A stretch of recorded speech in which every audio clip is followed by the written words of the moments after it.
Now, I know I got the Cleveland Browns hat on, so you might say I don't have nothing to do with the Immaculate Reception.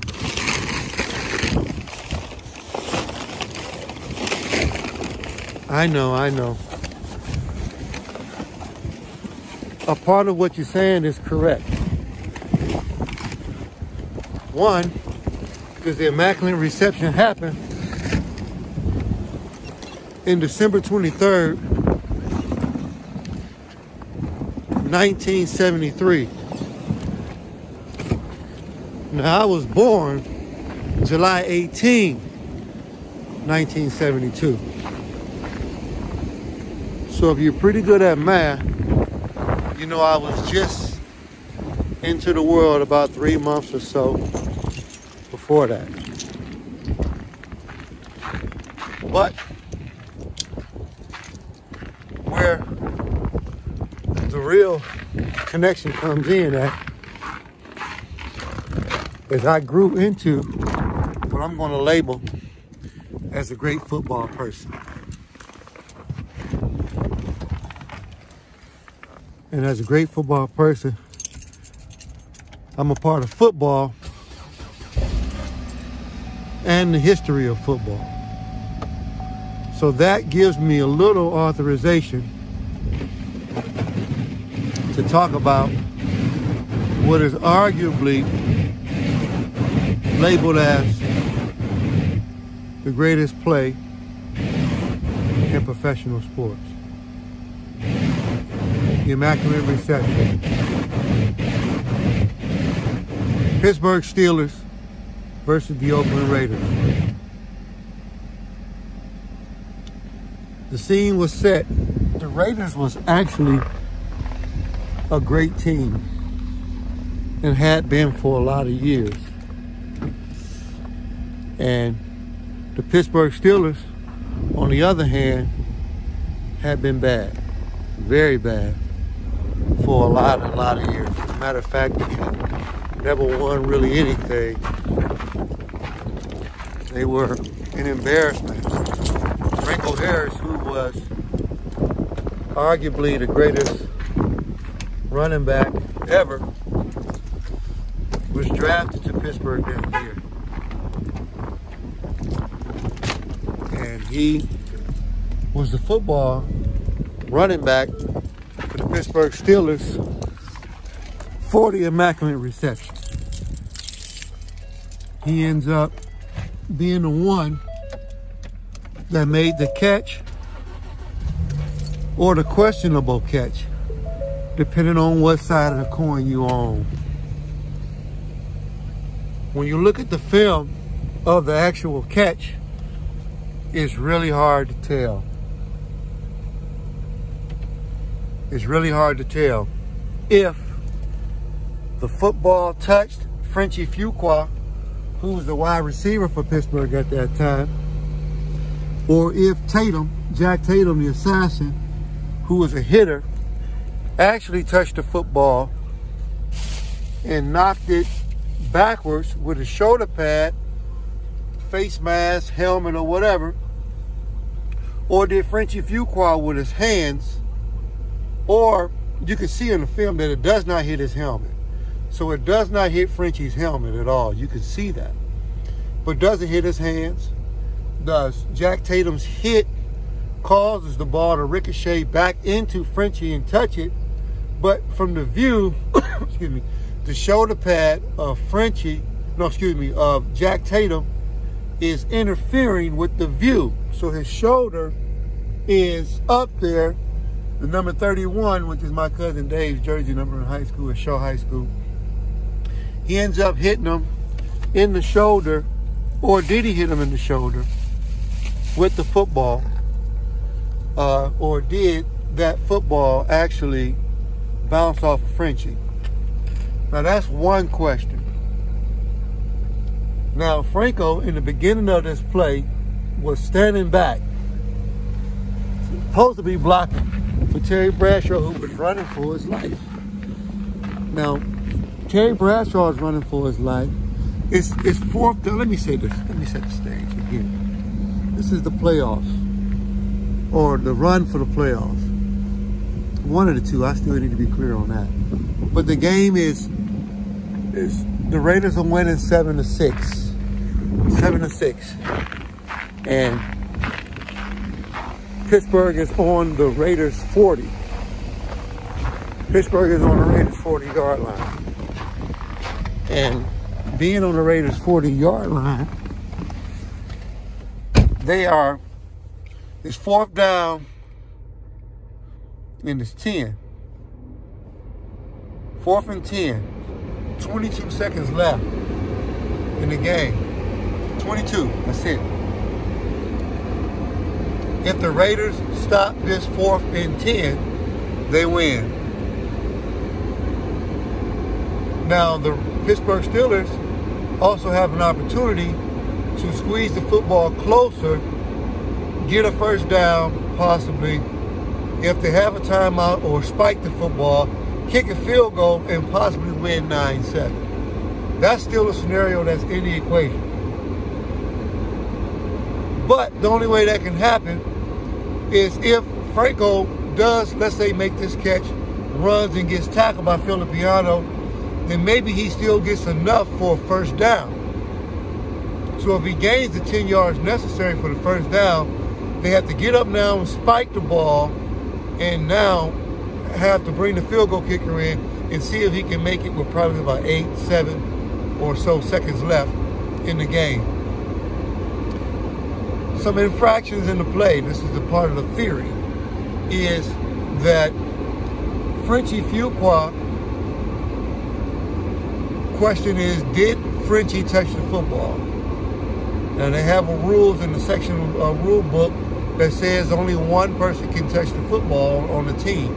So if the ball is touched by Frenchie in the air, then that means it's illegal for Franco to make the catch. But they saying that Frenchie didn't touch the football, even though the referees had no idea what happened. It took 10 to 15 minutes of talking. John Madden is livid. God bless John Madden, who's one of the greatest football people in the world. He's the Raiders coach, and he's livid because they haven't come up with an answer, a solution. What is the call?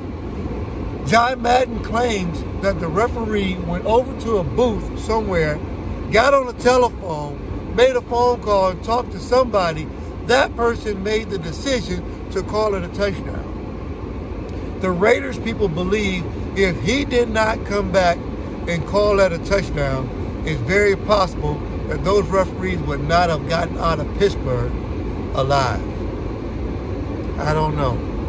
The referees and the commissioners of the referees said that's not true. They wasn't worried about that at all. They just wanted to do what they were supposed to do. Okay, that's a theory. The Frenchie Fuqua theory, again, is did he touch the ball or not? Another question arises, did Franco scoop the football off the ground? There's no film footage that I've ever seen that shows whether the tip of the football touched the ground or not before Franco caught it. I don't know. And I haven't seen it. I'll have to look at it. And even when you're looking at footage now, I'm starting to learn, you still can't tell all the time. Unless it's clear cut. Unless it's clear cut.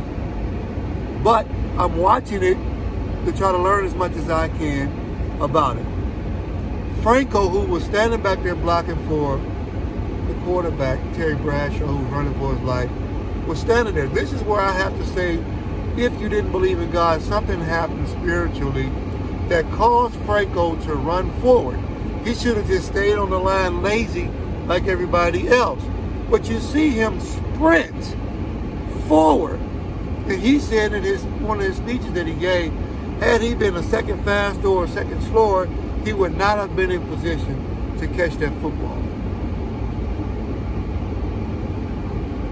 He also said something in the documentary that was pretty neat, that he learned later that his mother, who may or may not have been watching the game, could have been nervous or whatever, was playing an Italian song, a sorrow, a sombersome type of song, which was playing simultaneously when the play was happening. Franco recalls calling his mother when he got into the locker room after all of the chaos. Mom, Mom, Mom, I did it, or we did it. And she said, I know. So there's some kind of spiritual thing that's happening. This play is 50 years later. I'm 50 now. I was just a couple of months old when this happened. I'm a football person. This play is really unexplainable. The Raiders people are upset. I get it. The clip on Villapiano, if it was a clip or not. Did he get his head over? Was it a clip? I'm asking Villapiano. He was running side by side with Franco. All of a sudden, where did he go? He must have slowed down thinking the play was over. Now, all of us that know football know you're not supposed to give up on a play, especially from the defensive end. You watch a ton of Raider defenders stand still as they figure the play is over. The ball is squeezed out, floats into the Pittsburgh night, and then it disappears, and all of the Raider players are standing around looking. While they're doing that, Franco is running full speed. Villapiano was running full speed next to him. He slowed down and stopped because he thought it was over. Franco, who never gave up on the play, and they say you're never supposed to give up, kept on running. Caught the ball, ran down the sideline. Number 20, who was a defensive back, had a chance to push Franco out of bounds. As strong as Franco is, Franco stiff arms the guy, shrugs him to the ground, and tight ropes down the sideline the last 7 to 6, 5, 3, 2 yards into the end zone. He almost ran out of bounds at that point. A lot of things has happened. Fans stormed the field. One guy runs out with the intention of picking up the football, and he got to the football at some point, but one guy jumped out of the stands, broke his leg. So there's chaos. There's people all over the field. John Madden trying to get answers. Nobody knows. The referees is asking other referees, what happened? Did you see it? Nobody made a call for 10 to 15 minutes before the referee ran out in the middle of the field and raised his hands for a touchdown. That particular moment marked the change in the history of football. Pittsburgh went on to win 4 Super Bowls after that. The Raiders went on to be the winningest team for the next 10 years. How impressive is all this? I just wanted to revisit the Immaculate Reception a little bit, talk about God, talk about history, talk about the relationship, which Villapiano, the linebacker for the Raiders, who ran side by side with Franco on that particular play, ended up being the best of friends. Franco just passed away on December the 23rd, which is 50 years later, right after he made the catch. How eerie is that? 50 years later to that day, Franco passes away, transcends. Today, which is Saturday, the Raiders and the Steelers are playing a game at 8 o'clock tonight where Franco's jersey is going to be retired. He was going to be honored tonight, and nobody ever is going to wear the number 32. He was going to get a chance to see it being raised up and elevated, but God had other plans. Nobody had a lot of bad things to say about Franco, period. A great guy, lived a great life. There's nothing to question about that. It was amazing. I love y'all. Motell Brandon the Great.